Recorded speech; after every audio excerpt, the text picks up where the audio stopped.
All right, welcome everyone, ladies and gentlemen, to another and special episode of the Swim Bros podcast. I am your host here, Grant House, the youngest of the Swim Bros, solo on this venture as well, but joined with one of the best and most up and coming coaches, I would say, in the sport of swimming, especially in the USA. But he's international known, the Pink Dolphins, my bad, I misspoke. Pink Dolphins in Australia and has taken his talents to Madison, Wisconsin.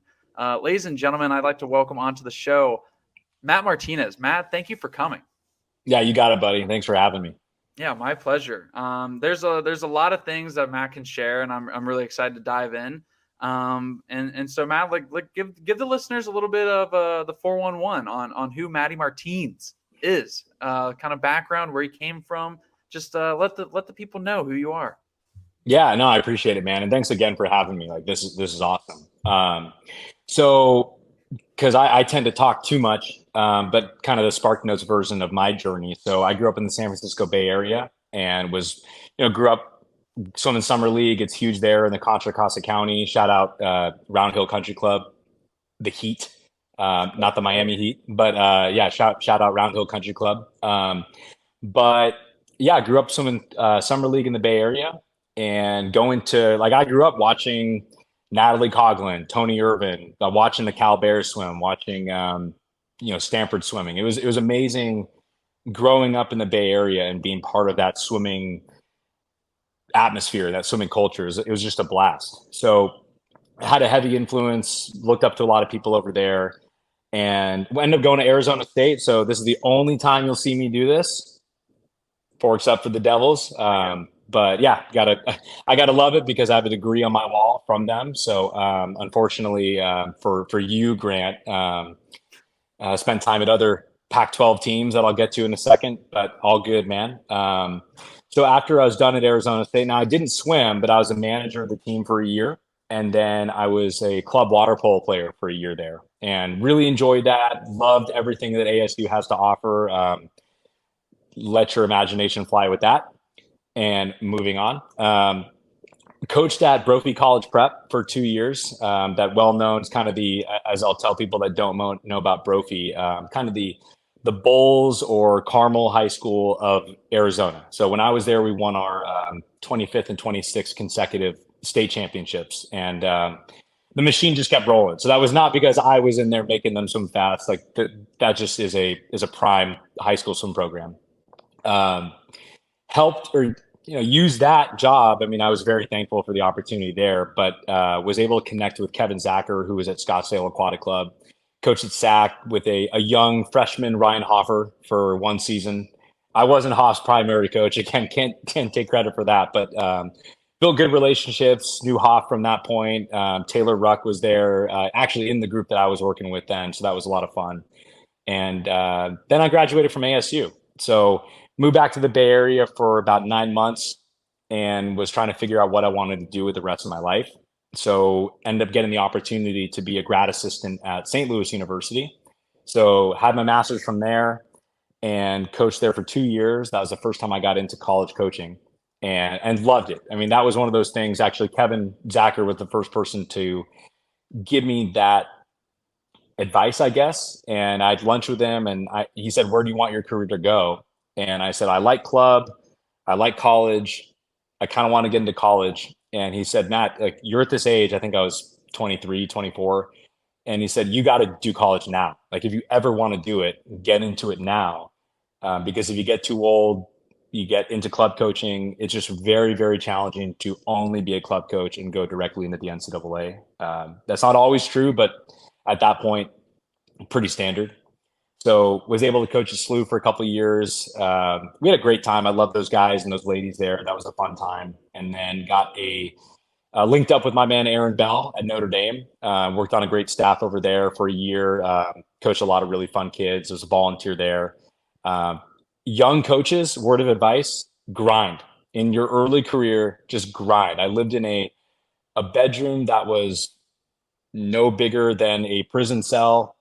That might be a poor statement to prison cells. It was a tiny, tiny room with no door. I didn't have a door for like 9 months, 8 months.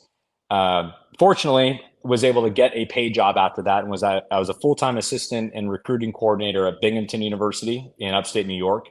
Um, it was a fun year. It was a challenge, like just learning how New York is, and I really enjoyed it. I actually like being out there. But towards the end of the time, the head coach left, which when a new head coach comes in, they generally want to bring their own people in. So started looking for other jobs, and I actually got the opportunity with a guy by the name of Tim Lane, who I think he might be Cam McAvoy's coach right now. I'd have to check with Tim, but Tim's a genius. I love Tim. Although, fun fact, I've never actually met Tim in person. He got me a job coaching in Sydney, Australia. And right before I went to go down there, he took a job up in Brisbane. And this was in Sydney in New South Wales. So ended up working out all right. I went out there anyway and linked up with a guy by the name of Cameron Gledhill, who is the head coach of Warringah Aquatic Club, where Grant, I think you have a cap from them. Yeah, I most certainly do. The Pink Dolphins. Yeah, the pink. Yeah, well, actually, I think it's the piranhas. Is it? I'd have to find my. Yeah, I have a cap, and it's a fish. It's an epic cap. I love it. Yeah, it's bright pink. So I'd always tell the kids, this is really, really easy for me to spot you guys in the racing against all the navy blue and yellow and all the Australian color green, bright pink.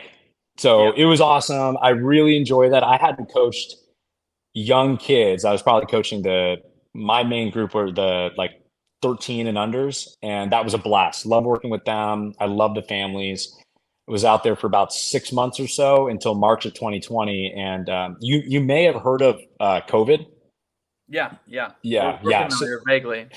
So that happened. So I tell everybody as a joke that I got deported, but I really just had to leave the country because everything got shut down. So ended up moving for about 5 months and moved to the island of Kauai, which wasn't the worst. I do understand that sounds very privileged and very lucky, but my parents live there. So it was great for me to be able to relocate there for a few months and just figure out life while the rest of the world was going through it. And again, I'm very aware of how lucky I was with that. So, thoughts and prayers to anybody who had a worse time. But end up getting off the island and moving back to the Bay Area. Actually worked for State Farm for about 4 months, selling insurance, working remote. I thought I could get into selling insurance. I feel like I'm pretty personable, but I'd rather sell the swim team I'm coaching for, recruiting, rather than sell insurance. And I really had no idea how to do that. I was kind of winging it. I was getting a lot of help from the people I was working with there, but it just was not my calling, as I feel like swim coaching is my calling. And, one thing led to another. I built good relationships with certain people, and I owe it all. Ended up coaching with the Cal Bears and owe that all to Chase Kreitler. Like I wouldn't be where I am today without Chase, who's now the head coach at Pitt. And I love Chase. He's done a lot for me.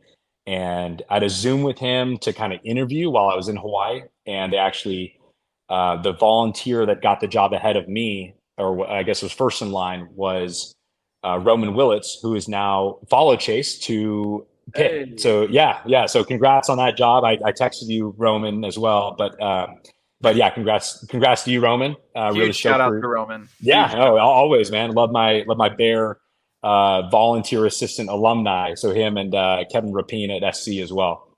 So was with the guys with Cal for a year. Really fortunate to win the Pac-12 title, win NCAA's there. That was the experience of a lifetime. I learned a lot from Chase, from Dave Durden, David Marsh, just everybody out there. I think, Grant, that's when you and I first met in person. I think I'd known who you were, but I think I just approached you at Pac-12s and I said, hey, like I wasn't an ASU swimming alum. I can't claim that. But I was with the program as a manager. And I'm an alum of the school. And I just wanted to tell you how much I appreciated what you and your teammates are doing. Just great things for that university. There were some dark days in the history of that program, and it's wild. Like my parents still hit me up and my dad will say, can you believe how good Arizona State is? And I'm like, yeah, I've been saying it for years. Their ceiling is high. So I'm just really proud of you guys, and I'm glad that you're competing for national titles now. and yeah, I'll keep it positive. I'm competing for national titles. There we go. So yeah, so and then now I'm in Wisconsin. I again like owe it. I wouldn't be here without Chase, but a lot of people helped me out. I mean, my mentors, David Marsh, Dave Durden. But I owe it to, I mean, Ryan Murphy, he was huge in giving me advice on who to link up with. And Wisconsin was the only interview that I took. That was the only place I wanted to be. I really like Yuri. Just Yuri's the man. Like I wish more people knew. And in my opinion, and he shouldn't be underrated, but I think Yuri's the most underrated coach in the world. Like the guy is not a self promoter. He's as humble as they get. But I'm more than happy to promote Yuri to the rest of the world. Like Yuri is the man. I love working with him. I love working with Christy King, Jenna Haney. Congrats, Jenna, just got married. Hey. And then unfortunately, our guy Trevor Maida, who's now at Louisville. But I love Trevor. Again, wouldn't be here without him. And then shout out to Callie Bedrun, who is our new assistant. Came over from Michigan, and that was announced yesterday, I think. And then Yakia Radman, our dive coach. I just love our staff, man. It's probably the most fun staff of a combined program I've ever been on. Wow. Thank you for that elegant journey. That was just beautiful. All over, man. I love that you just took the mic, the bull by the horns, and just just sailed into the sunset there. That was awesome. It's a long journey, man, but I'm happy to be where I am now. Yeah, no, it's incredible. I think the platform I want to jump off from, Matt, is really that moment that I knew of your existence was at Pac-12s. And folks, I can't say enough good things about Matt Martinez to begin with, but to start off on that foot, to just be in a cutthroat battle, I think at that meet was actually when Matt interrupted. I didn't know you could actually have this happen, but Matt interrupted a swim meet event taking place. And so all I know is this guy exists. I just see like a figment of my imagination of what I can recall at this point. And I think I vividly remember it was before the 400 freestyle. You came up. I was in the warm down pool. I think Herbie had just kind of walked away. I was just like taking a moment by myself. And you were coming by and you're just like, hey, I think it almost passed and then came back a little bit. So you like decided, in my mind, you like redecided to engage with the conversation when you could have just kept walking. Yeah. And just, hey, I know who you are. I'm a Sun Devil alum and really respect what you guys are doing, really respect what you've done. And to me, I was like, bromance, friendship started for life. I was like, that seals the deal for me. And just as you said earlier, I definitely think you're a very personable guy as well. And I respond well with that too. I'm a social butterfly, as I got in trouble for grade school quite often for being Same. Yeah. So I really respected that, especially in the heat of the situation, like just to take that breath and just to like, hey, it's just a swim meet at the end of the day. But you were coach for Cal. I was one of the like leading swimmers on ASU. And we were really like, that was the first time that we could actually contend with Cal. And then all my years there, that was the first year we had Leon. And I think for the first like 2 or 2.5 days, we were in the lead. And then in classic Cal fashion, just came rolling on the last day and a half, especially day 4, which Bob always talks about being a day 4 swimmer. And everyone on the team starting that year was now a day 4 swimmer. And then they had to learn how to be and compete all 4 days in all 7 sessions. So massive amounts of respect. That's a big reason why Matt and I are here today and have formed that connection. But there's a lot of tidbits I kind of want to unpack from then. And it might not be in the exact linear fashion, but all good. First thoughts. What are your thoughts on South Bend, Indiana? Notre Dame is so Madison is my favorite college town. Good plug. But Notre yeah. Come to Madison. Recruits. Shameless. But Notre Dame is probably the most beautiful campus I've ever seen. Absolutely beautiful. Now I've heard Chapel Hill's amazing. I've heard Charlottesville's amazing. I've heard Durham is nice, but yeah, South Bend Notre Dame is absolutely gorgeous. And keeping with the positivity, everything I just said about Notre Dame, I do not share that opinion about South Bend. And They're very proud South Bend people there. They work their butts off. It's a hardworking Midwest city. Shout out to the Midwest for you, Grant. But it was not my favorite place to live. Let's just say that Kauai, Freshwater, New South Wales, and Walnut Creek, California, and Madison, Wisconsin, and Berkeley are up there, and then South Bend is off frame. Deep on the roster. But again, like I understand why people want to go there. I mean, my parents visited, and my dad grew up very Catholic, very like loved Notre Dame. I mean, what between 55 and 75-year-old guy didn't love Notre Dame? And the only reason you didn't love Notre Dame is because your team was getting beat by Notre Dame. And we're from the Bay Area. We love Joe Montana. So my dad like shed tears. Like I've never seen him shed tears before because he sees touchdown Jesus. He sees the Golden Dome. It was an amazing place to be, and I'm really happy that program is back in the top 25. I don't know Chris very well, but I know they're doing a great job over there. So it's nice to see them competing and doing a really good job. Yeah, on the up and up. My water polo coach in high school. Fun fact: I actually got recruited by Cal to play water polo. And did Kirk talk to you? Yes, they said my man to play water polo and swim. I don't know if that was ever actually in the cards. That happens. They had me on the line for sure. That happens. My water polo coach in high school, Mike Roberts, he was a huge Notre Dame fan. I think alumni as well too. So to like kind of follow them along since high school, you know, I got some emails and recruiting from them. I was never really interested being an Indiana guy for the first 15 years of my life, Southeastern Indiana, not Northwestern. Yeah, really. Almost like exact opposites of the state, but it's 20 miles east of the central time zone, which is tough. Interesting. There's your fun fact of the day. Yeah. But yeah, I know they got Chris Lindor, Trevor Carroll there, two U of L alumni or former involved people. And I feel like I just saw someone else that I recognized there at Worlds, but it's really cool to see the program on the up and up. Bottom line, South Bend, not exactly the most happening place, but Notre Dame is the mecca of South Bend. Yeah, it's beautiful. And then you kind of mentioned it with Kauai, and then also New South Wales. I'm very familiar with New South Wales. I actually just had a memory pop up on my iPhone today from where I looked out starting and having breakfast on the day of just morning, just on the bay. Oh my gosh. It's absurd. You're bringing back memories, man. I love it. So, it's the best. If you could have your choice to be stuck in one of those spots willingly, which would you by your no family connection, by yourself, not like there would be other people there, civilization is still operating. Where would you want to go? Of any of the places I've ever lived, or South Bend or New South Wales? No, New South Wales or Kauai.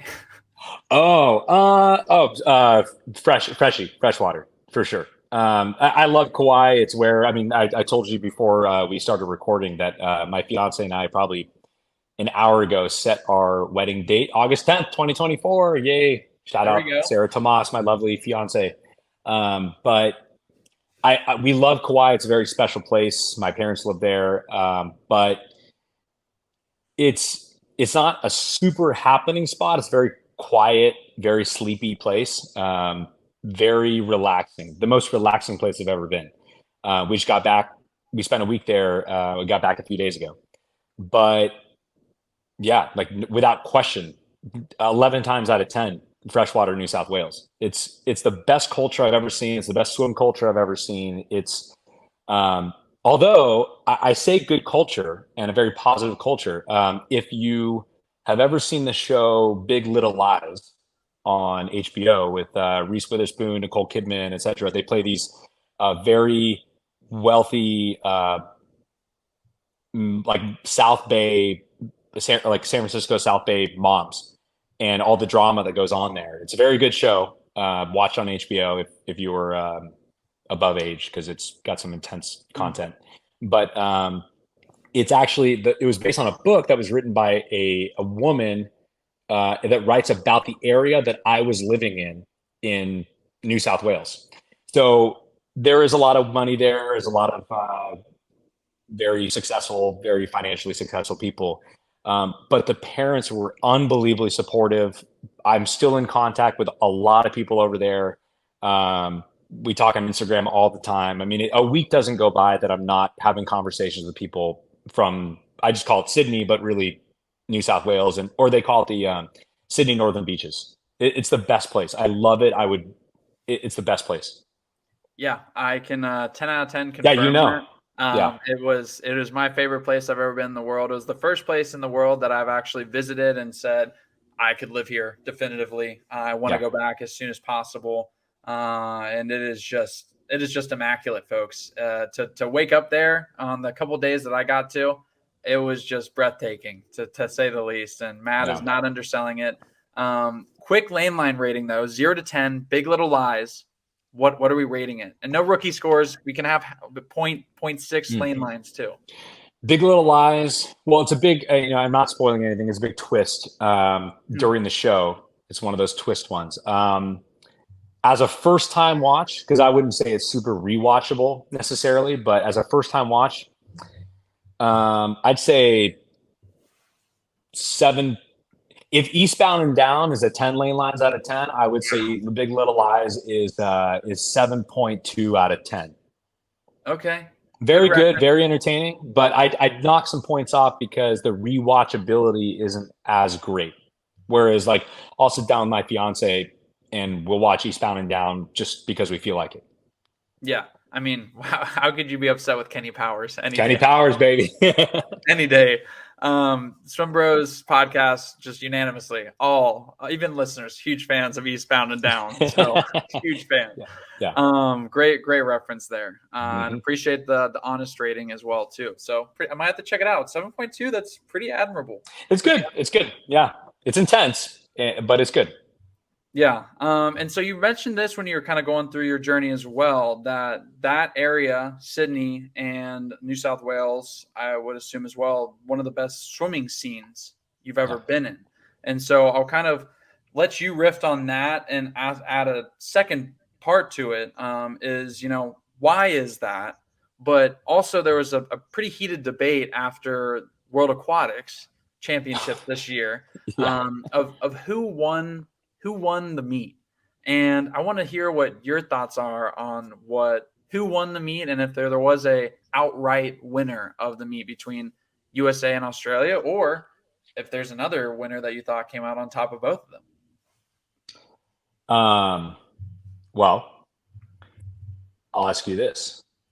Is World Aquatics scored like NCAAs? No, not at all. Well, there you have it.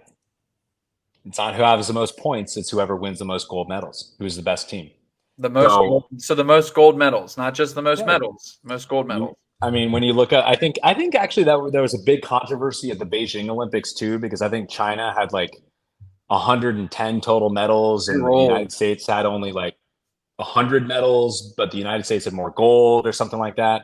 But yeah, I mean, I do think that it was, like, look, I'm about as biased of an American as they get. I love the United States. My dream, like my two dreams as a coach and like career goals were win an NCAA title. And I was very, very lucky to be in the right place at the right time. I do feel like I contributed to that as a coach, but the Durden Marsh machine rolls, and I'm so proud to be part of that. But the other one was be on a United States national team staff, and I'm working my butt off in my career to hopefully end up on an American staff. I almost get emotional now thinking about hearing the Stars and Stripes and representing my country on that stage as a coach, because there's no way as an athlete I was ever good enough to be doing that. But I'm sorry. Like as biased as for the United States as I can be, like I at least for sure will say the Australian women definitely won that meet without a doubt. Like anybody argues that, it's like, come on, like just be real. Yeah. But yeah, sorry, like they won the most golds. They won the meet. Hey, you don't have to apologize here. We're just here for the unadulterated truth. So in that vein, with Australia being the breadwinner there, and the Australian Yeah. women especially, what do you see in your lens being in the coaching system, age group, college, and pursuing that national team desire as well and path? What can USA Swimming do to improve and be better at that? Is it just going to be a thing where USA Swimming leans back on their heels and says, "Oh, it's not the Olympic year. Oh, we got another year," and it's like, well, I feel like we did that for a lot of time, and I'm not doubting anyone on Team USA because I hope to be teammates with them and Yeah. and continue to roll the legacy that is USA Swimming, arguably the most dominant sport and team of any sport in history. USA Swimming. Well, I'd put it I'll cut in on that. I'll cut in on that. Arguably, and people will. There's a reason why there's only two individuals allowed in any event in our sport in the Olympics, and it's because the USA was too dominant. I mean, shout out 1976 Olympic team. Although, funny story, side note on that, I was lucky enough to be at the David Marsh invited me to the 2017 U.S. national team / team elite training camp in Chula Vista, and I was lucky enough to work with John Urbanchek and some other great coaches there. And it was the first time I met Irby. Irby is the man, keep it moving for life. And he walks into the dorms in Chula and he's looking around. He's like, "Oh, this is amazing. These rooms are great." And if you haven't been there, Grant, like they're just like nice college dorms. Yeah. Like I was happy to be there. I was paying my own way, so it was a free dorm for me. But I just turned to John and I'm like, "Oh, John, it's just a dorm. I mean, I'm sure they're nicer than they were at when you were at Michigan." And he's like, "Because Wisconsin has the nicest dorms in the Big Ten." Good And sorry, Matt Dow. And he's like, "Well, Matt, let me tell you. I was at an Olympic Games one time, and they had 6 of us men coaches in one room that looked like a cruise ship, like the Titanic third class passengers, where it was triple bunk beds stacked, and it's 6 grown men, and it was the tiniest room you can ever imagine." And I go, "Well, John, what Olympics was this? This is amazing." And he goes, "Well, Matt, I've coached in 9 Olympic Games, so I don't, and I'm old. I'm an old man now." And I'm like, yeah, when you just coach in too many Olympics and you just forget, it all just Bill kind of meshes Russell together. of swimming there. Yeah, exactly. I lost count. My bad. Yeah. So, what was the question? Chula, what can USA Swimming do to improve? So anyway, so sorry for that tangent. I have many of those. But so I don't know if it's as much of a USA Swimming thing. I will say for the Aussies, swimming is more important to their overall society in general than swimming is to the United States. And I'm not saying the United States doesn't care about swimming. We are historically the best swimming country. And I take a lot of pride in saying that. Like it can go both ways. I can say that the Aussies were the best team at Worlds, but the United States historically is a better team. That's objective. That's not an opinion. But I do think like these kids grow up, that's what you do. Like you can't find somebody on that continent that has not grown up doing competitive swimming at a certain level. Like everybody swims. This is what you do. And so I think, well, actually, like our guy Herbie, like I think Herbie asked me maybe a year and a half ago, and he was curious too. It's like, well, why are there, especially the women, like why are the women so good? And one thing that I had mentioned, and I don't have the answers to this, but I would assume one of the answers are the United States, in my opinion, there is no country better than the United States at giving opportunities for young women to play sports. We do a great job of that. Volleyball, basketball, softball, some baseball. I saw that girl in the Little League World Series is kicking butt. But swimming, water polo, I mean, name a sport. Like women have the opportunity to do it at any level. It's awesome, and it's great for our society as a whole. I think in Australia, you get these girls and these young women who they would be playing other sports if they were growing up in the United States. They'd be volleyball players. They'd be playing in the Big Ten, the best volleyball conference in the country. They'd be playing somewhere in the Big Ten. They'd be playing basketball. They'd be doing something. They'd go through the NCAA system. Whereas in Australia, there aren't as many opportunities in general for young people to be doing sports. They're just America, we're just sports crazy and we have everything. But instead of being on the track from like a seventh grader to be like, I'm going to be a volleyball player for Wisconsin or Purdue or Michigan or Texas or whatever, I'm just going to be a swimmer because my role model is Kaylee McKeown or Stephanie Rice, who was going around when I was younger, or Libby. I was about to say Libby Lenton, Libby Trickett. These women that are just rock stars. Those are the role models. So I think it's just it may be a lack of opportunity. I don't know, but I feel like maybe there's more concentrated talent in swimming than there would be in the United States. I think that's great insight. I think that's really Yeah. powerful, especially from someone who spent a good chunk of time. Like I'd say 6 months is like, and in the grand scheme of things, like if you're looking at your lifetime, you live 100 years, and that's basically 100 iterations of 1 year. You chunk those years up by half, 6 months, and then you just kind of make a still motion cinema out of that.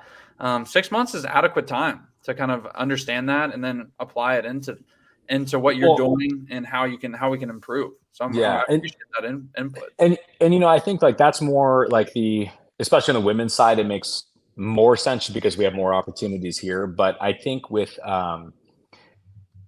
another answer, I think people don't realize is how like everybody grow up around the water there, and so if you're not swimming, a lot of these kids will play do like very high level competitive surf life saving, and that's a huge sport down there. Huge sport. Like I loved it. They call them surf carnivals because all the pop up tents that we have at our outdoor meets, they just have it all down the beach, and the parents are there having a good time. The kids are going crazy. Like I think that they're not afraid to work the way that a lot of American athletes are, because I think that, the last 15 years, 20 years or so, like as coaches, we want to make sure we're not burning athletes out. We want to make sure that we're going more quality type of work.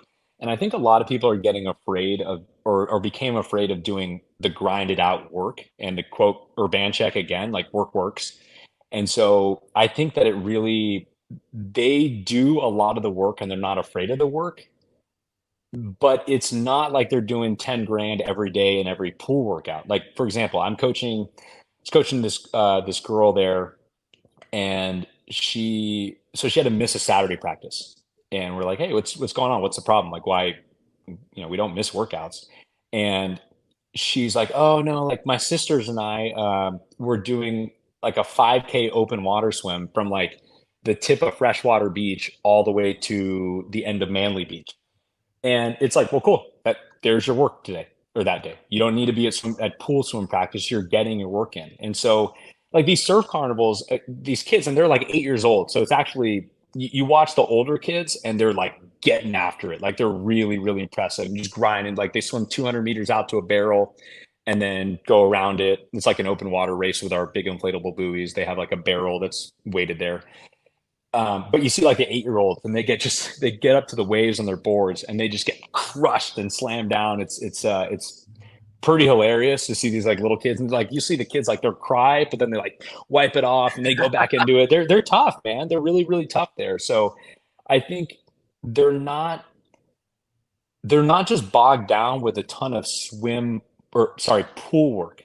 And I mean, a great resource for you to hear about that is your teammate, Charlie Brown. Like I've known Charlie since I knew Charlie when she was, I watched her do surf carnivals when she was in Australia and I was there. And, she was swimming for Manly Swim Club and I think Manly Surf Club as well. But sorry, Charlie, if I got that wrong. But yeah, no, she was North Curly, and that's my favorite team out there, North Curly Surf Club. So I think that it's the kids just do more work, but they're not doing as much boring swim work. So like in one swim carnival, they could be doing like 4,000 meters of swimming and paddling on a board and et cetera. That's really unique, and like our main man, Sir Herb III, SH3. I think that's one of the biggest things that he does in swimming is the changing the repetition, changing the repetitive, the monotonous aspects that ultimately swimming and staring at a black line can be at Yeah. times. And like the best swimmers at Australia are doing these. I don't want to butcher it. It's surf life swim, A surf life saving, surf life. competitive surf. Yeah. They just Yeah, call it competitive surf. yeah, they'll go and do these events. They'll go do like 3 a year, and then they'll have like even go to a championship like Hmm. somewhere else. And that's like the amount of focus and intention they put on it. But yeah, is it like are they leaving that session like you said that Saturday? Yeah, but like ultimately that's going to fill their cup up so much more than Yeah. just giving them another super hard workout on Saturday. And so then they just have to recover like normal, and their body's probably mostly adapted to that. Like you can make the workout hard, but it's going to do better systemically, holistically, mentally, emotionally, spiritually to go out and do this different event under different circumstances. And I think that's really cool. Like, I mean, here we have lifeguarding. Like that's like just a joke job that every swimmer does during the summer. And I went when I was in Irvine. I got 4 swim or beach sessions in at Irvine in a week. That was epic. That's 4 more Um, than me. there you go. Actually, no. I went with Christy and Caleb to Newport once. So in between juniors and tier Hey, you're on the board. You're on the one, board. 1 and 1. And I remember we went there, and there was a morning. I think it was the second or first because we went there. We got there, immediately dropped our stuff off at the hotel, dinner, got in the ocean immediately. Next day, Herbie said to make our swim in the ocean, not to go to the pool, into the ocean. Go to coach move. And Mhm. we got there, and it literally looked like I've only seen episode 1, and I don't even think I finished it, but it literally just looked like Squid Games. And there was probably, without exaggerating, at least 400 kids 12 and under just doing this like lifeguarding camp of some sort. And I asked Oh, they someone, take it seriously down there, yeah, man. Yeah, yeah, yeah. no, and Long Island, yeah, huge Huntington Beach, L.A., yeah, and it was Virginia Beach. Yeah, yeah, huge out there. And I was like, this is so interesting. This is so unique. And this is very, in my eyes, very cool. And he said it was like 7 weeks, like every day during the week. And I was like, I don't know about that cool. But like, it's like, it was amazing to just see this. Like these kids all were here. All these parents wanted their kids to go do this. And I was like, wow, that's pretty impressionable on me as a 25-year-old. I've never been west of Texas until I came to ASU. So like that was pretty cool to see. And from what I yeah. hear, that is like the entry level to what it's like in Australia. Oh, yeah. I wish. I mean, it's easy to get going doing that if the entire country lives like. I think I don't know. I don't want to butcher the stat, but it's something like 98% of the entire population lives within 10 miles of the beach or something like that. So it's unreal. It's a Oh, great culture, super positive. Yeah, I love my time there. awesome. To wrap that up, Yeah. great segue to wrap that up. Biggest lesson in or from Australia? Biggest lesson. Um, I don't know if this is necessarily from Australia, but no, it kind of is. Especially my parents went there and they said the same thing. They took a trip there that was postponed because of COVID. Um, just enjoy life.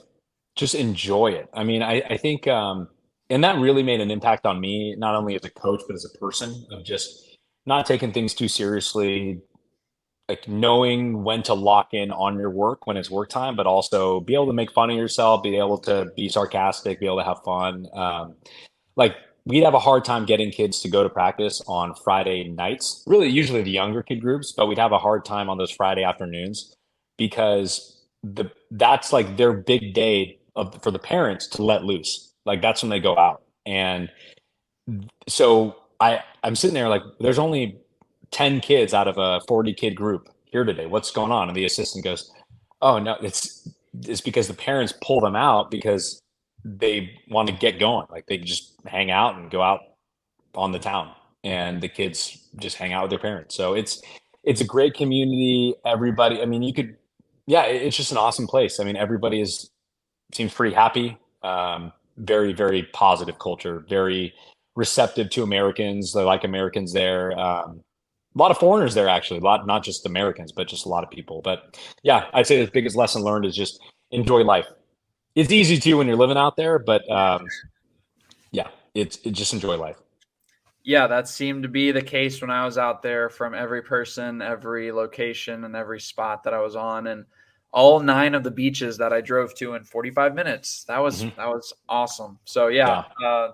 just a little love fest on Australia and New South Wales there from your two guys here. So transitioning back to the patriotism of the USA and more formally into the NCAA, I'll let you choose the path, one of the two paths. We're going to go on both, but do you want to start with Pac 12 or Big 10? Let's go in chronological order. Okay. Say the best for last, meaning my Badgers. There we go. There we go. Well, I'll start with the same question then that we had just ended on. What is your biggest lesson from your time at Cal? Man, if there are so many. Being able to, I'll say this about Durden. He puts a unbelievable amount of confidence in an assistant coach. And when he first offered me the job on the phone, I didn't know what to expect. It was my first time ever speaking with him on the phone. Like Chase and I did all the background work. I went to Irvine with the guys. We joked and called it like an on-job interview. Apparently went well enough. And when Durden called me and like basically offered me the job, one thing he mentioned was, yeah, like just because the Olympic year just happened and a lot of the guys are fried. I mean, I don't blame, like Durden was pretty wiped out. He's the head coach of Team USA, or the men of Team USA. And he was talking about kind of easing the way into the season, not frying the guys the first few weeks and just making sure that it was more skill and drill oriented. But one thing he mentioned was, Matt, don't expect to be writing too many workouts all at once, but eventually I'll get you on that. I didn't expect to write any workout at all at any point when I was at Cal. I was more than happy to just, as you saw me at the 2022 NCAAs, wiping off blocks with towels to make sure guys weren't slipping on the blocks. Like I would do anything to make sure that program, I would stop a meet. Some It would say. happened. Some would Uh, say. some would Some say. would say. Working in the shadows. Although, But yeah, although I will say, go interject on. quickly, Yeah. possibly the greatest swimming meme ever to come out of that was the I don't know if you ever saw it, but it was the Spider-Man meme of him pointing at himself in 3 different directions. And someone put Augie, Dave Durden, and Bob under each of the Spider-Men. And I was like, that it's all good now. It's okay. It's all Well, good. I obviously I know Bob. I don't know Augie as well, and obviously know Durden very well. And I just, I'm gonna no comment that one. Yeah, no, It's fine. it's all good. But yeah, but I'd say that the one of the most impressive things I saw from Durden was just his ability to connect with the guys. I up to that point had never seen a coach connect with his athletes. I mean, he made, not everybody is a Destin Lasco or Hugo Gonzalez. I mean, there are guys that don't make the scoring roster, don't make it to Pac-12s. He makes every single person on that team feel incredibly valued. And I took that to the rest of my career. Everybody, it doesn't matter. I mean, here on our team, like it doesn't matter if you're Phoebe Bacon or somebody who's not making the scoring roster at Big Tens. Everybody should be important on the team. Everybody has a role to serve. Everybody can provide value. Just because you're not an Olympic level swimmer does not mean that that's your value in life. And I did notice that and this is going to come across as, I don't mean this to come across as overconfident or arrogant or anything, but it is not hard to coach extremely, like, and I'm only talking about writing a workout, writing specific practices and what's on the paper. I don't think it's that hard to coach extremely high level talented athletes. I think when you get to that level, and this, Grant, like you swim at a national team level, you're one of the fastest swimmers in the world at your events. It's harder to manage expectations, anxiety, ego, insecurities on people at that level than it is to just coach them. Like, I think if someone is good enough and they're focused enough, they can be a great athlete anywhere that they swim. If somebody, and that's why like some of this, like so-and-so is moving to this program to train. And there's a lot of know-it-alls on the internet that say like, oh, that must mean something really bad about a certain coach, or, oh, that coach must not be very good if they left a coach to go somewhere. Maybe they just wanted to change the scenery. Maybe it's a lot more up here than it is physically in the water between the lane lines. And I think that's the biggest thing I took from Durden is that you got to manage your athletes. You have to manage your elite level swimmers. You have to really take care of them emotionally more than anything. Because I think a lot of people think it's easy to be, and I get so upset when I hear people say, oh, life must be so easy. You're so fast. It's like, dude, I've seen a lot of tears, a lot of anxiety, a lot of insecurities from a lot of men and women who are at an incredibly high level that, oh, it must be so easy to be that fast. Actually, I think it's harder when you get to that level because I'll put it this way. When Grant House has a bad swim, he might get an article written about him on a website. Yeah. If Matt Martinez has a bad swim, nobody's going to know that I had a bad swim because I wasn't very good. So I think it's important for people to remember that. Like they're people too. Like these your Hugos, your Destins, your Leons, your Grant. I mean, it's that, Johnny, my man Johnny Kulo. Like they have feelings. And I think that's the biggest thing. That's the biggest takeaway. Yeah. I mean, sure, there's a lot of great swimming stuff, and the X's and O's are fun, and learning different ways to write workouts from Durden and Marsh and Chase. But I think that managing the athletes and managing the mentality is way more important than whatever you do between the lane lines. Yeah, I think between the ears is ultimately what allows the swimmer and the athlete and the coach to drive what happens between the lane lines. I think that's very eloquently said. I resonate a lot with that in my career and my life as well too. Coming from a family of ultimately my family being my coaches until I was 14 years old, and then going into a program that felt like a brotherhood. That was the biggest thing. You talked about Brophy. Some people just call Brophy the St. X of the West, St. Xavier, where I went to high school, Swim Dynasty. And it's just a really unique aspect to have that. I believe it would be intrapersonal or interpersonal connectiveness with the coach and the athlete. I really respond to that. Some people don't, and that's that. And that's just kind of how you have to take it, face value.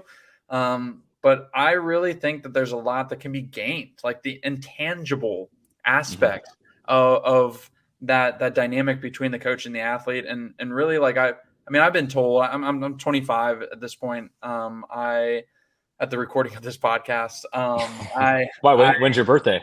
June 19th. Oh, okay, so all right. Yeah, and I've been in the sport like a decade and a half at this point, like starting when I was 8 competitively. And I mean, someone told me the other day, they're like, Grant, you don't need to do you need to work hard. Obviously that's like kind of in my DNA at this point. There's not another hard set that is going to make or break everything. Yeah. Like you need to just stay healthy, stay disciplined, and maintain like your mental and spiritual well-being. And I just like really felt that more than ever before. And because I've seen some of the best athletes in the world at ASU, and some days they don't even finish the workout. Some days they don't even lift that week because they just have no energy, and in my career too. But what they do in those moments is they're protecting and they're kind of fostering and growing and saving their spirit, their mind, their well-being for something that ultimately is going to matter more later when they need it to be at the peak of another performance. And that's something that I think I've really put to the side a lot of the time, especially since I've been like 15 to 20 in college where, my family isn't my immediate coach. So it's not like, oh, like, how's Grant doing today? Like I'll see him at home for the next 12 hours. Like I know. And it's just kind of my understanding, and sounds, again, like you said, being on Kauai, like how privileged that is. It sounds like a privileged spot from my perspective, but really learning that like every coach connection isn't that intimate or that related or that intertwined. Like sometimes it's coach shows up at the pool deck, swimmer shows up at the pool deck, and then you leave. And that's really what it equates to sometimes. But I think there's a lot of intangible aspect like you got to, and getting kind of that background. I think we have a good idea now, but what would you say is your coaching philosophy that you go forward with, no matter where you're at really, or where your base comes from? Yeah, I mean, I'd say like athlete first mentality. I mean, like I know like swimming is a team sport, especially the NCAA. You have to find ways to make an individual sport a team sport. But kind of piggybacking off of what I learned at Cal is just an athlete first mentality and finding ways to make that specific athlete successful. And whether it be successful in life, successful in the pool, in the classroom, whatever that is just finding ways to allow that person to put that person in position to be successful. And I always told, I said this to the first group I ever had control of at Binghamton. I coached the distance swimmers, and I told them the first day, I am not. I was a new assistant, and I came from being a volunteer to Power Five, and some of the kids were like, "Oh, we're definitely gonna get faster this year." And I told them like, "Whoa, I'm not guaranteeing anybody drops time this year. I'm not guaranteeing I'm not promising anything of your speed, of the level you'll be at." I told them what I will promise is that I will work my butt off to put you in position to achieve whatever goals you want to within reason. I mean, if some kid who, really is not at the level of talent says, I want to make an Olympic team in the 200 breaststroke, and it's like, well, your knee's screwed up, your hip's screwed up. It's a great dream, but let's focus on other goals. So within reason. But yeah, I told the kids this at Wisconsin. I've told guys this at Cal. I will never promise anybody's going to go best times or improve or whatever, but I will at least promise that I'm going to work really hard to help you get whatever goals you want to do. And I think it's important. So I think it's kind of putting it on them as well. And just rather than like, I learned this a while ago, is using the phrase, I work with these athletes instead of these are my athletes. And that's why I like coaching in college more probably, because I think there is more of a partnership with collegiate athletes because they are adults. And like for you, you're a professional athlete now. Like Herbie and you have a career partnership, and rather than just you do this, you do this, you do this. Because, if you're a pro or even a college athlete, but if you're a pro specifically, if you don't like what a coach is telling you to do and stuff starts not working, you can be like, peace, dude, I'm going to go train a different program. Like that happens. And so I think you have to work with your athletes and find things that is going to make them successful rather than coaching with an iron fist. Because I wrote down some of these things like trying to fit, I have to say this one, trying to fit my own coaching style to the athlete rather than forcing an athlete to fit into my style. I'm not the best coach for everybody. I would think I'm probably the best coach for some people. I think there's an athlete for every coach and there's a coach for every athlete out there. But I like asking the athletes I work with, does this work for you? Is this something you feel like works? Is this going to work? No. Okay, we'll throw it away. We won't do that again. Because at this age, the college age, like they generally know what works. They got to swim at a Power Five or at least a Division I level because they're good enough to make it to that level. They did something correctly. So I think it's just finding a way for finding my style to fit their talent and their drive and their career. Yeah, I'll be full bias probably, but I love that. I mean, that's I think why Herbie and I connect so well, because there will be those discussions, and I think that's incredibly intuitive too, to ask the athlete, whether it's a pro or college, like, is this working? How can we, like, asking them, like they're the ones going through it. Like one of the things I think is hilarious, but also super cool is like Bob and Herbie, like we see them getting in Logan, we see them like go to swim.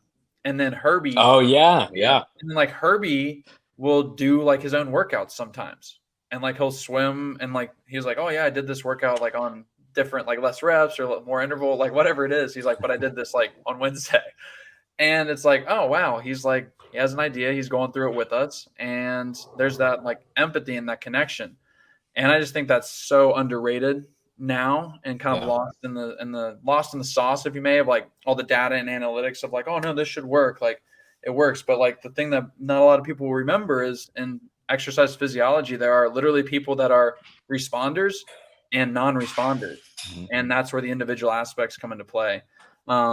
And so I was going to save this plug for like later, but you mentioned it earlier. Now that Trev Dog's gone, I can't definitively say it overall, but Trevor, you're listening, you're going to be on the podcast soon. I guarantee that. My man. But if you're a recruit, like looking for coaches like Matt, Martinez, Yuri, I cannot say enough great things about both of them. I've had much more experience with Matt. Recruiting process with Yuri, actually. He was the only person I talked to during my time getting recruited by Cal. Oh, he recruited you to Cal? I think I didn't know that. That's awesome. Yeah. Right on. Yeah. And he was the main guy. I talked with both of him and Dave at 2016 trials, but that was just a blackout situation for me. That was not the time or place where I wanted to talk to anyone, but so be it. It's part of the history lesson, part of the growth. Yeah. But I cannot say enough good things about him. So the second best school that if you're a recruit to go to after ASU definitely is with the Wisconsin Badgers in my mind. I appreciate it. Appreciate it, bud. Yeah, absolutely. And I will say that several times over. And again, like talking to Trevor, great opportunity for him. I think I told someone yesterday, I was like, there's going to be a lot of people who get a lot faster now that Trevor's at Louisville. That he gets to. He's a great coach, man. Trevor's an awesome guy. I mean, great guy. Firstly, and I wouldn't be where I am right now without Trevor, man. Trevor's awesome. And I mean, I actually met Trevor when I was a GA at St. Louis University, and I was, I don't know, my first or second year there. And I see this kid, like literally, it was like 19 or maybe 18. And in a suit, I'm thinking, oh, this guy's kind of like me. Maybe he's their GA.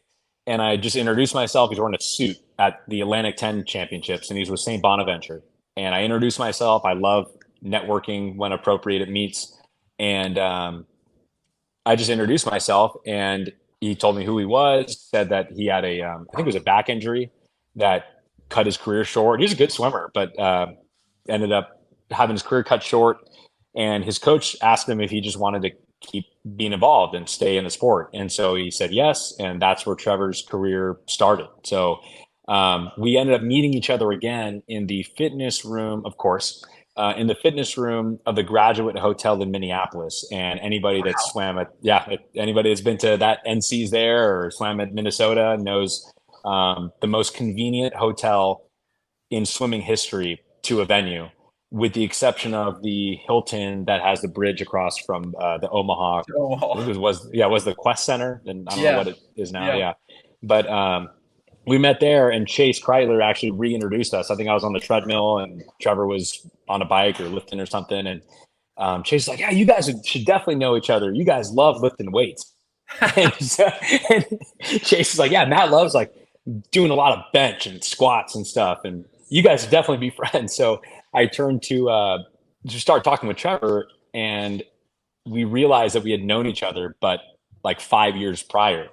And then, of course, Trevor did his whole path of going a few years at Bonaventure, volunteering in Indiana, then I think 4 or 5 years at Wisconsin, and then now at Louisville. So I'm really proud of my guy, man. I just am so happy for him, and we're stoked for him.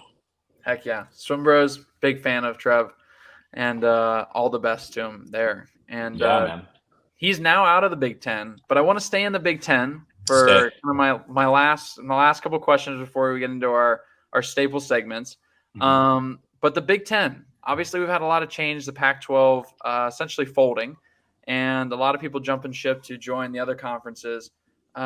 We're looking at the Big 18. Is the Big 18 too big now, Matt? Like what's going on? I feel like it's just going to form into 2 mega conferences eventually. And yes, it's for the money. Money does talk. Revenue shares, media rights deals. But is it getting too crowded over there? No, we only added 1 men's swim team. No, it's great. We're finally gonna have. I think we'll have. Will we have 10 teams and 10 men's teams? I mean, yeah, definitely adding SC and UCLA women, but no swim teams north of Berkeley in there. So Washington and Oregon only count for football and other things. But I mean, you want my opinion on it, or? Yeah. Yeah, I Whatever, mean, whatever you I had to think it's offer. That was a I great think start. it's yeah, I think it's great. I think it's I mean, the tradition stuff really is a bummer. I mean, I grew up. I wouldn't say that the rivalry stuff was as intense on the West Coast. I mean, being around here and just the Wisconsin, Minnesota, and Wisconsin Iowa rivalries. I mean, Michigan Ohio State is I mean, if it's not Duke UNC, that might be the best rivalry in college sports. So at least like it does kind of suck because I grew up like USC, UCLA, or SC would come up and play. I mean, I saw Reggie Bush, Matt Leinart, Lendale White play against Aaron Rodgers, Marshawn Lynch, Deshaun Jackson. Like it was the best, and it is a bummer because that's part of what makes college sports great, and is the tradition, the rivalries. I mean, human beings, like, we want to feel something. We like feeling something, and you can be a regular Joe working your 9 to 5 finance job, and your one exciting thing a week is that you get to tune in on Saturdays and watch the Badgers kick somebody's butt because you're a Badger alum. Like, that's the big thing. Like, that's great. And so I think it does take away a little bit of the tradition. But college football is like 130 years old. In 130 years, who knows what the sport's going to look like? Who knows if there even will be a football? So it's I think swimming, fortunately, I feel like because of all the money going to the Big Ten, all the money going to the SEC, I feel like swimming can only benefit. I see a lot of people thinking that swimming will not, but I feel like all the money coming in, it's only going to be a good thing for us. And I have to look at it from a swim coaching perspective because that is just the world I live in. But and again, that's why I kicked it all off with saying only one men's swim team being added to the Big Ten. But um, yeah, I think you have to look at it as a positive. And again, more money for us for football and basketball means there will be more trickle down money for your swimming and other non-revenue Olympic sports. Yeah, I think that's great insight. I think it's really neat to have that perspective of, like, I didn't even know that there's only one swimming men's program getting added to the Big Ten. Yeah, Didn't know that at all. That's pretty fascinating, kind of crazy, but also then the perspective and the realization that there will be trickle down from these to the Olympic sports to where they're there for a reason. Otherwise, if they're not going to be making some type of money off of them or marketability, they're not going to have them. Like, these schools are smart. Like, all these changes in the conferences are all happening because of money and media rights and opportunities with that. And so to have that greater trickle down effect, I think will only improve things for Big Ten schools, for other schools as well, SEC schools too. And it's exciting.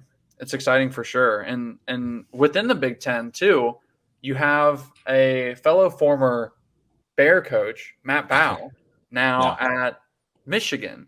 So one, I mean, I know when Matt came to Cal, I was like, Mhm. that's a problem. That's gonna be a problem, and that Problem I for don't want to you. have to deal. Yeah, it's a problem for me that I don't want to have to deal with, and we had to deal with it. So be it. But now he's at Michigan. So now that I'm done, so not as enjoyable, but at least I know that the guys at Cal don't have him there, and Well, Josh will have him in a good spot. I know Josh will. I'm Josh, excited. I'm big fan. so Josh, excited for Josh. Yeah. we're just giving a bunch of these teasers. We're gonna have Chase on the pod. We're gonna have Oh, let's Roman. go, We're man! gonna All have my Trevor. boys. Yeah, Yeah, all the guys. love it, love So it, yeah, all the webs connect, folks. The webs love it. connect. Good. But yeah, how fast do you think Michigan will rise? And as a more established program and getting more established, I feel like, in my perspective, Wisconsin, how do you guys view that? Is that intimidating? Is it elevating? How do you view that? Well, in the words, well, first of all, any viewers watching this, Grant has been on that for as soon as I got to Wisconsin, and Grant has been hyping up Wisconsin as a rising program. So that's real. Like, I appreciate it. Um, well, I'll use the words of my man Aaron Bell, who is now in, I think, is associate coach or associate head coach in Michigan. Great hire by Matt. Um, but Aaron, when I was working with him and the staff at Notre Dame, we were recruiting, and there'd be kids that would choose like a more, because there Notre Dame was like a top 25, top 20 program, but they weren't at the level of like these other schools that were top 10, top five. And they were trying to establish themselves, just similar to what we're doing at Wisconsin right now, establishing on the rise, a lot of hype around the program, which is great. But Aaron, there's something that recruits do where they would say, like, you give an offer and a kid will say something like, I'm going to wait. I need to wait and see what X school offers. Wow. And what I learned is never the bridesmaid, always the bride. And that happens is like, no, we don't. So when you ask me like how good I think Michigan is going to be, or Michigan will be, and with their new staff and everything, like I'm so happy for Matt and Brian and Aaron, Gunner, Priscilla, but we want, it's only good for the Big Ten. The same thing with adding all those other schools from the West Coast is the better the Big Ten is overall, the easier it's going to be for everybody to be fast and everybody to recruit. And we want the Big Ten to be one of, if not the best conferences in all of college swimming. It's the goal you have. You want people to be good around you. Like at Cal, like they would talk about like ASU recently or Texas the last 15 years between those two schools. And it's that, you can call it hatred, rivalry, whatever, but it's respect, because it's like, okay, like you guys are actually competitive. And so it's like when the dust settles, it's like shake hands, all good, we're good. And so yeah, easy for me to say when I was fortunate to come out on top. But we want Michigan to be good. We want Ohio State to stay good. We want Indiana to stay good. We want all the other schools in the Big Ten to be even better. And so I think it can only be good. I knew as soon as Matt got that job, I'm like, hell yeah, good for him, good for that program. Let's ride. Like, let's go. Let's be competitive. So I never want the narrative, and I don't want to speak for our whole program, but I never want the narrative to be, like, thank God a certain program is not doing very well. You want everybody to do well. I always say this thing, and I think I've told you this, Grant. I mean, I've been a competitive coach against you and your team. I don't want anybody to swim slow. I just want the swimmers I coach to swim faster. I want everybody to break the world record. I just want the person that I coach to be first. Simple. Don't overthink it. Yeah, easy. I love that. I think it goes to the adage. I think this is the quote spot on, but hopefully I don't butcher it. High tides raise all ships. Yeah. And yeah. I think that's the case. Like the guys at Cal, Gabe Jed and I talk about it all the time. Like Top Gun. Reese and I will always talk about it as well too. Like when you guys swim faster, we're going to swim faster, and it's going to want to make us swim faster. And so when we go to NCAAs, then we're already a sharper sword to swing there and comparison to the rest of the country. And I think if you do have that microcosm with, ultimately it's been Cal and ASU, like some Stanford sprinkled in there, but like mainly Cal and ASU the last 2.5, 3 years, especially. And you have that, you see the two most dominant and prominent teams in the NCAA, Cal and ASU. And then you take another entity like the Big Ten now with Michigan, Wisconsin. Now it's 4 teams. Then you just keep adding this, and you just keep refining that tip of the spear, that point that we ultimately all meet at, or the few that are good enough. I'll give kudos to Ohio State and Indiana too, because I feel like some bulletin board kid on another team is going to be like, oh, Grant House said that, didn't mention the 2 other teams that finished ahead of Michigan and Wisconsin. Good. It's like, Jesus, come on, like what other, it's like the bulletin board material people need, but no, I agree. Like everybody, like we want, like really excited for Rachel at Northwestern. Like that's awesome. They're only going to get better. Alex at Purdue, like the way that Minnesota restructured their staff. We want the Big Ten to be really, really good overall. That only helps everybody. Like you said, like high tides raise all ships. Yeah, no, I think that's definitely a great perspective to have, and definitely the Big Ten next 5 years. A very enveloping force, definitely re-rising. I'd say it's been a little bit dormant for the last couple of years, just altruistically. Like you said, Indiana's been definitely showing out and performing very well. One of my favorite swimmers and friends in the NCAA circuit, B Burns, especially championship season Burns. Dude, just games. Wanted him at ASU bad. But I don't know him very well, but he seems like he's the man. That double that he does at Big Tens is incredible. It's so filthy. I love it. I see that, I'm like, dog. Yeah, that's a bad dude right there. And what do bad dudes do, Matt? Bad things. Bad things, folks. Bad things. Before we wrap up this, that would be a great segment to end on. Another bad dude, but great fan of the show, PFT commenter, and his best friend is actually a Wisconsin Badger fanatic. Big Cat? Big Cat. Yeah, man. About that, Matt.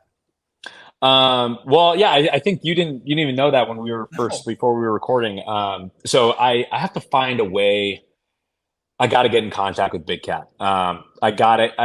And I know like Anders Holm, he's a Wisconsin Anders is a Wisconsin Badger alum. Like I think when our guy Jake Newmark won Big Tens in one of the events that he wins Big Tens in, 200 free, 500 free.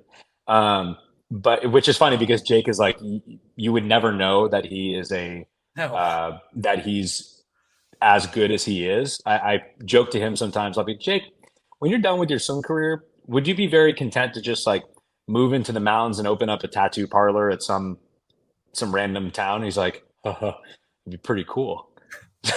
He's awesome, man. He's great. He's a great guy. But yeah, I would love to somehow get Big Cat.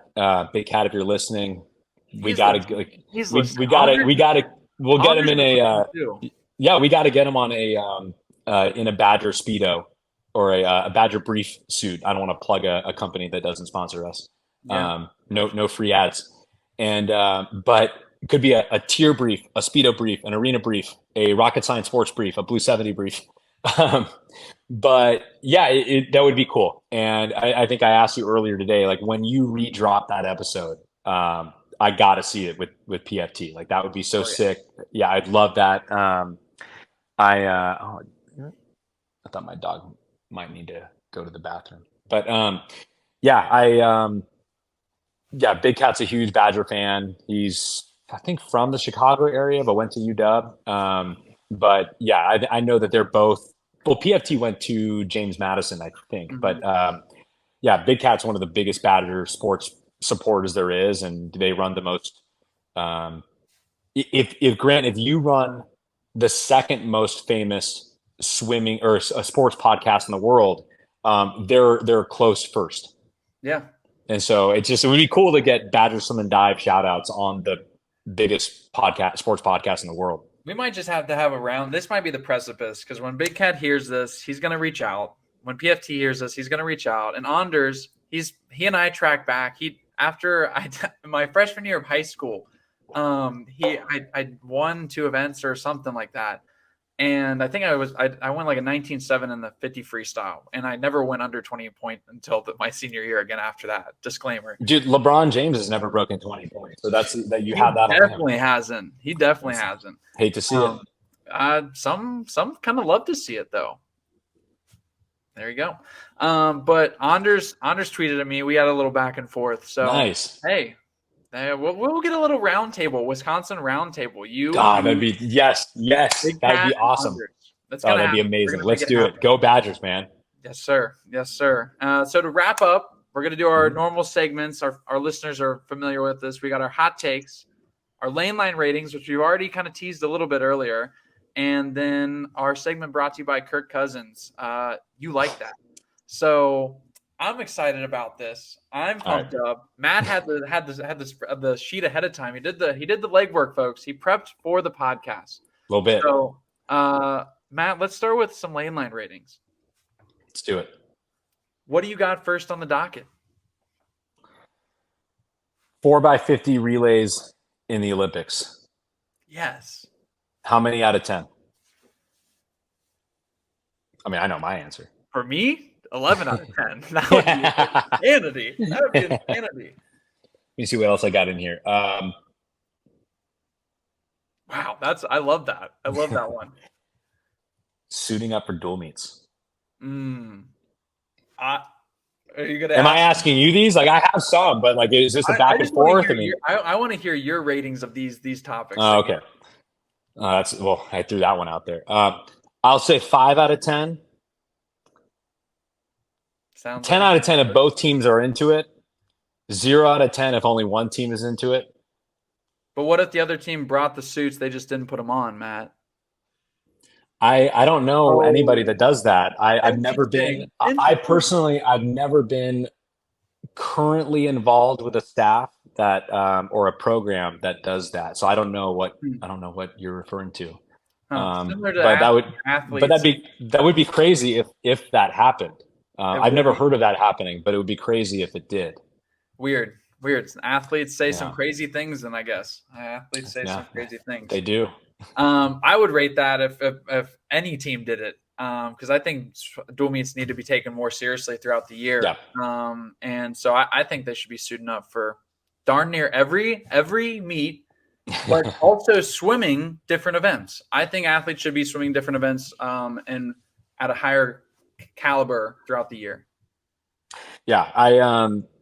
I mean, I talked to you, and this isn't really like I'll automatically give this a lane line 10 out of 10. But I said to you pre-recording, um, Herbie and I been talking about this for years. I know Trevor's into it.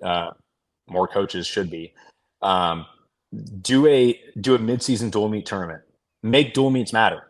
Dual Mm-hmm. meets need to matter because it's Yes, there. And this is my we're into the soapbox. I'll hot stand take. on. We're into the hot Let, take. yeah. Let me go off. Um, there's something wrong with our sport that you can go. We the opposite of undefeated is defeated, Unwinning, unwinning. unwinning. You can lose hypothetically every single dual meet and still win a conference and national championship. Um, under the way, I mean, at Cal, we lost the fastest dual meet of all time against Stanford. Both teams suited. It was fast as heck at Avery and Stanford. It was an incredible meet. I think it is, or at least depth wise, with both teams swimming fast, the fastest dual meet of all time. But we lost, and then we won Pac-12s and won NCAA's. So there has to be a way to make dual meets actually matter, or we are going to go down a path where a team just says, screw this. Like, we're not being competitive at all to prove a point. Somebody is going to do it someday that they just prove a point. They're like, we're going to go brief. We're going to go just drag suits. We're not going to wear caps. Like, somebody's going to do it. Some punk coach out there is going to say, and I don't know. I'm just saying words. Like, Hey, it yeah, could be anybody, all good. but there, I there aren't many sports that you can not win at all, hypothetically, and still win a national championship or a World Series or a Super Bowl or etc. So I feel like there needs to be something done. I've had this fun idea over the years. This is so far above my pay grade or my level of experience, but I Right think now, right now.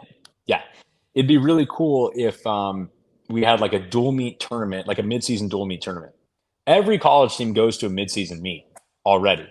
So why not, instead of your regular scheduled dual meet where you go to like, Texas invite, Minnesota invite, Greensboro, NC State, whatever, all these different meets, you have the top 24 teams that at NCAA's the previous year. I guess I'd say top 25, but you want an even number. Go down to Fort Lauderdale, the Hall of Fame pool. Go to IUPUI. Go to Madison, Wisconsin, at the nicest facility in the Big Ten at Soderholm Aquatic Center. Go somewhere and have a dual meet tournament. Do it like double elimination. Have a losers bracket, because something that coaches talk about is like, well, administratively, like, I can't just bring my A kids. This is a midseason dual meet. Like, I need our non-conference scorers to get chances to swim. We need not just our A heats, our B heats, our C heats. You can do that because everybody will swim the same amount of meets. It'll be like one of these AAU basketball tournaments that you'll get. Even if you win the championship, you're going to do like 6 dual meets. But if you lose every single meet, you're still going to swim in like 4 or 5 meets. I don't see what's wrong with that. And put it in early December. Go to that meet instead of your regular midseason invite. You'll still get good data on your swimmers. If you're a coach that's, say, you're focusing on putting someone on an Olympic team, say you're focusing on putting someone on a world championship team, you can still make that work within your plan. you just will have a little bit more racing within that. And I know like there'll be people like that that'll never work. Well, with that attitude, Yeah. you're not going to have a pre-day to do the 800 free relay and the 200 medley relay on day one of NCs. Because I remember years ago, people were like, "Well, you can't add another day." Well, you add another day. I remember Yeah. asking my former boss at Jim Halliburton at St. Louis University. Shout out Jim. And I asked Jim, like, because I think it was set to start like the next year after I asked him, it got announced. And I said, Jim, why did this take so long to get the 800 free relay out of the middle of the darn meet when everybody's exhausted? And like you, Graham, be some of your third 200 free. I mean, have you It's been in the brutal. NCAA? I've done it a couple times. I did Yeah. it midseason twice. I don't know if I did the 4. Well, I didn't do 4 for 100 freestyles, but I did that format. I did 3. Yeah. But I've done it the 800 lineup, like old school NCAA lineup, and that is brutal. I actually had one of my best 200 freestyles on the third one, which doesn't really bode well for my Yeah, evidence. that doesn't help the argument. But it was exhausting. I mean, I touched the Yeah. wall and I was like, I questioning existence right now. I mean, what did Texas go this year? Like 603? I don't know. I kind of blacked out at the race. I'm going to be honest. Yeah, you were in it. Yeah. Yeah. You would know. You would get a good front row seat. Yeah. But I think when I first got into college in 2009, Texas, my senior high school, had broken the record and went like 610. So there's a reason why the record has dropped 7 seconds in the last 10 years or X amount of years. And so, my point is, if you can make a change like that, you can make a change like the one I'm referring to. So it just would take a lot of people being into it. It would take a lot of people making compromises, but that's how we have to work. We live in a society. Yeah. I mean, I love that hot take. I'd rate that as well. 10 out of 10. I think it needs to be taken more seriously. My lane line rating would be much less important. Way more riveting to hear Matt's. Just boba tea. I'm a texture guy. I don't like it at all. I see where we're going. Right. I'm going to give it like 3.7 out of 10. Not a fan with that. But the hot take actually kind of lines up with what I had. Is I think swimming needs to have a like conference all-star meet at midseason. Versus because the ACC and the Big Ten did that a few years ago. Yeah, and I think it was like I think with pros or like USA Swimming versus may have, yeah. But I thought it was an interesting dynamic. I thought there was more it could have done with it. But kind of like going on to I like your idea a lot better than that as well. But I think there needs to be some emphasis just besides NCAA that incorporates this high caliber situation, high caliber event and environment, rather than just everyone being at these own different like mid-season invites. And I think swimming can amplify its platform by doing something that you brought up. And so I think it needs to be putting more of an emphasis on dual meets, but also those mid-seasons, we put a huge emphasis on it at ASU. And we've seen a lot of success from that.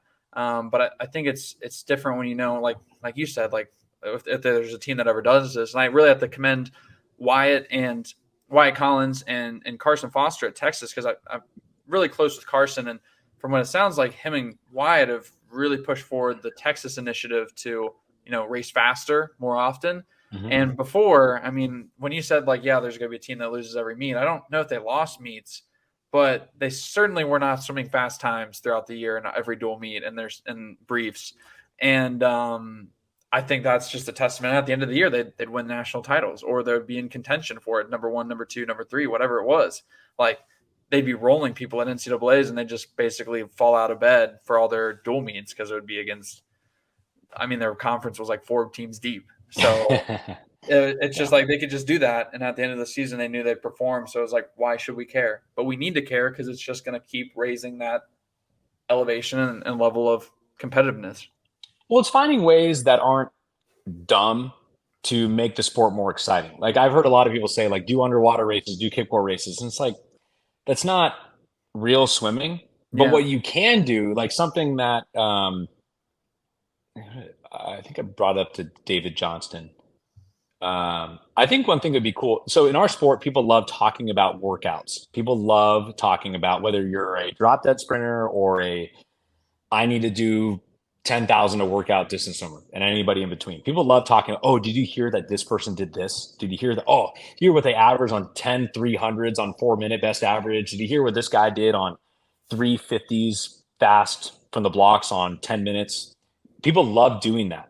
But people love it the most talking about distance swimming, I feel, distance sets. It's just the craziest stuff. My hats, I could never do stuff like that. I remember when I swam for the Terrapins, and I remember getting in trouble because I skipped a workout, and so I had to train a morning workout instead of a sprint circuit. I did 10 400s with the distance kids, and I was like 18, and Chelsea Schnolt was like 13 or 14, kicking my butt all over the pool, and so like we need more. My point, my idea would be do a distance camp, but like bring in swam, bring in Brett Hawk, bring in like media people. The Swim Bros.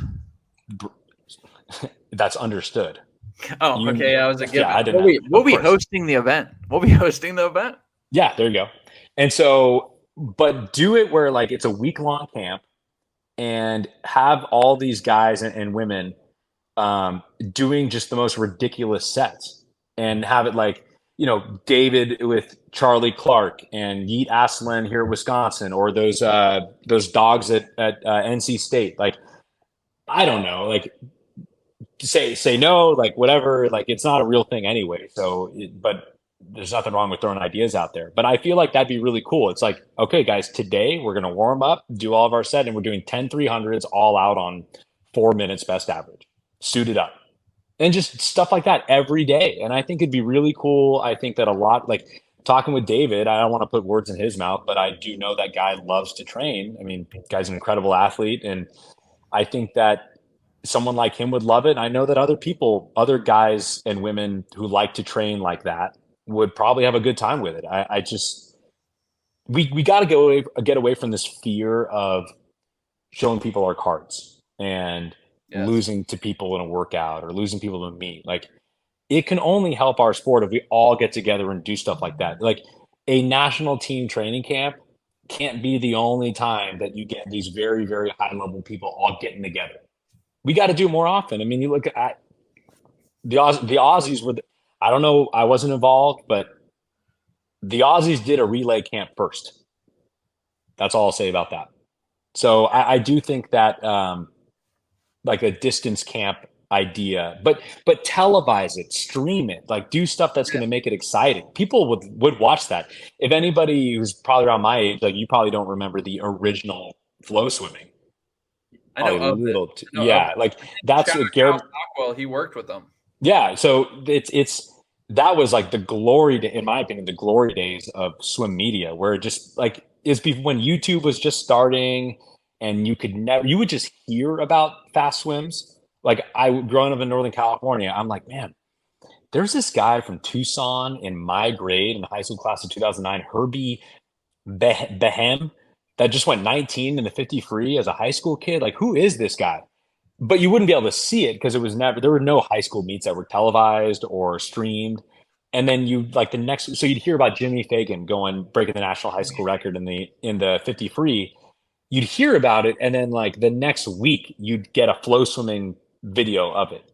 And so I think that'd be cool. Like I know that Swim does a great job with their like practicing pancakes, and like they came to us, it was great. But I just think that idea would be a lot of fun, like a distance camp where people are just challenging each other. It's easy for me to say when I'm not the one swimming 10,000 yards or whatever it is, but I do think it'd be good for the sport.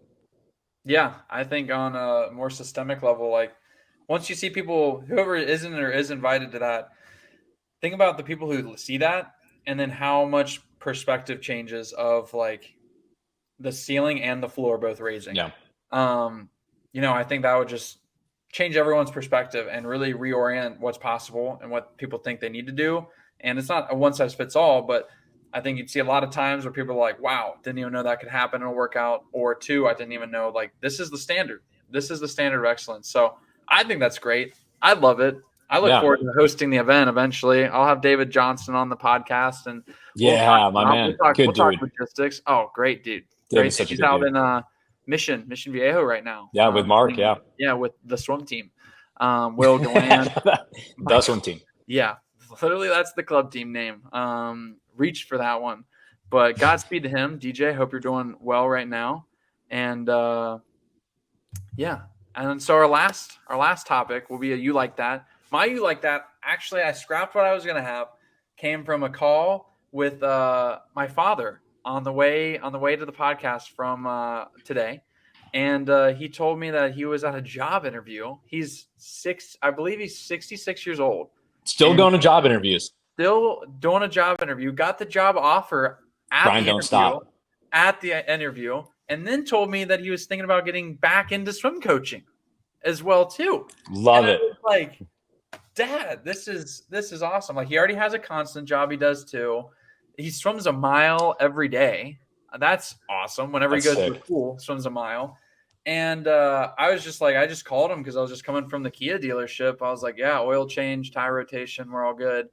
And he just boom, boom, boom, just has these things. So my You Like That is to see like my dad just continuing to pursue passion and to pursue different things, at that later stage in life. Like, he's not 25. I'm not going to put a limit on like age of when you can and can't do things, because I think you should always be active. But that was just really like motivational, inspiring to hear that today. I was just smiling the whole time when he said that. So that's my wholesome You Like That today. Matt, what do you got for me? You made me think of something better. I actually like this a lot more. If we're on the topic of dads, we just love our dads. Love our dads. Shout out John Martinez. Yeah. There we go. So the guy built everything for my family and doesn't even have a college degree and just grinded. So yeah, I was the first person in my family to get a degree of any kind, and then got a master's degree. So my dad was worked in like IT recruiting for a long time. So I guess that's where I get my passion for recruiting. But instead of recruiting IT security professionals, I recruit very fast high school boys. But my dad always loved art, and I never really actually saw him as an artist. Like, I never saw that side of him growing up.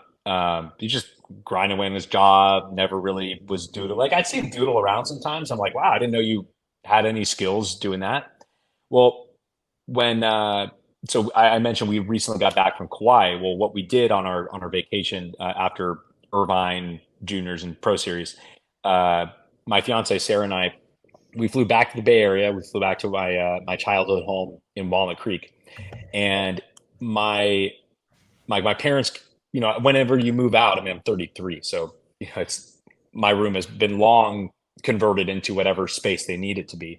But they converted. We were staying in what became the guest bedroom, and my dad had a mini art studio set up, and it was like every pen and pencil, color pencil art stuff you can imagine, different types of paper to draw on, and then we look in there, and there's just like dozens and dozens, like probably 100 different art things. He basically drew wherever my parents had gone on vacation, because my mom's a travel agent now, and he drew kangaroos and Uluru in Australia. He drew the Eiffel Tower. He drew the Sydney Harbor Bridge. He drew, just the Golden Gate Bridge. And he's no Michelangelo, but the guy's got some skills, and it was really cool to see that. It made me really happy. And you grow up your whole life, and your parents are your superheroes and your heroes, but you don't get to see a lot of. It's not often, at least for me, I got to see a lot of outside of work and general stuff, passions. Like, my dad was a baseball guy, passionate about baseball. He coached, helped coach Marimani High School for a few years when I was in high school, baseball team out there. I just never saw that side of him. So when we go home, we spent like 2 days in the Bay Area before flying to Hawaii. And I saw all that art set up, and my fiance and Sarah and I were just like, this is so cool.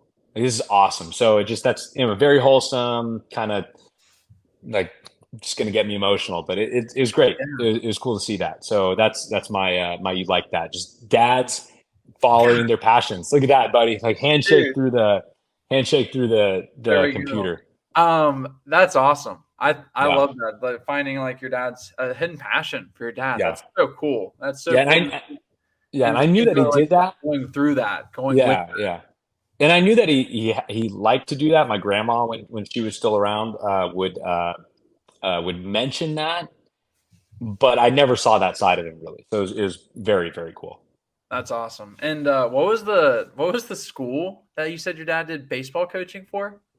It's called Marimani High School. So This great is water polo program. Kirk Everest, actually the head coach at Cal Water Polo that recruited you.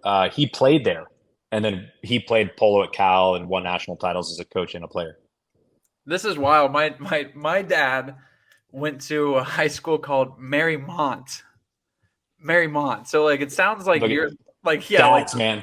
yeah, like Boys. the school that Papa Martinez went to is just like a faster, like sped up version of Marymount. That's Well, actually, a cool fun fact about Miramani. Great sports. As is with the like Sarah, my fiance, she went to Camp Alindo High School, where the club team of Rindo Aquatics trains out of, and Matt Biondi went there. Um, Kim Vandenberg, Sarah Tomas, who's important to me. yes, of course. But I think the most well known athlete to ever come out of Miramani is either Sabrina Ionescu, like the best female basketball player in the world, or Ken Dorsey, who is the quarterback of the Miami Hurricanes, the 2001 Miami Hurricanes, the greatest college football team of all time.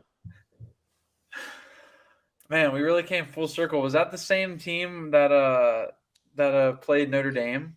It was like the Thugs Oh, versus the Catholics versus convicts. yeah. No, that was in their like run in the 80s. I think that specific game was probably, viewers don't kill me for this. It was either like 89 and 92, one of those years, I think.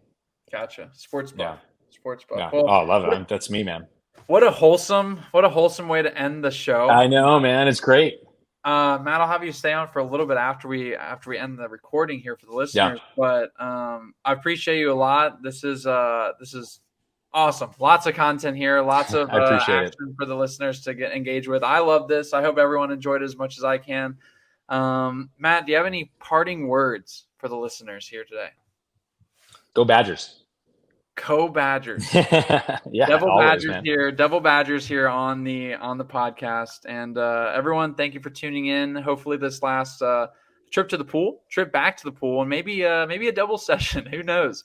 So, but appreciate everyone listening. If you want to follow along, if you want to look at what Wisconsin Badgers are doing, Matt, where can they follow? Where are you on the IG? Yeah, I had to keep. I'm not one of those coaches that's going to do a Wisconsin coach Matt or something. I have a life outside of coaching. It's very important to me, but I love my job. I love my passion. I love my school. But it's just the real Matt Martinez. I made it when I was like 20, and it was when Instagram was new, and it's when celebrities were getting impersonators of them. And I was like, haha, that's funny. I'll do that. And then as the years went on, I'm like, I can't get rid of this. The real Matt Martinez. Even though when I was at Arizona State, there, and you like look up in a college email thing of like how many, I think there were like 11 other Matthew Martinez's there. So, but the real Matt Martinez. Follow Badgers Swim&Dive on Instagram. Our whole coaching staff's on there on Instagram. And of course, special shout out to our new member of our staff, Callie Bedron. Really excited to get him on board. There we go. Awesome to hear.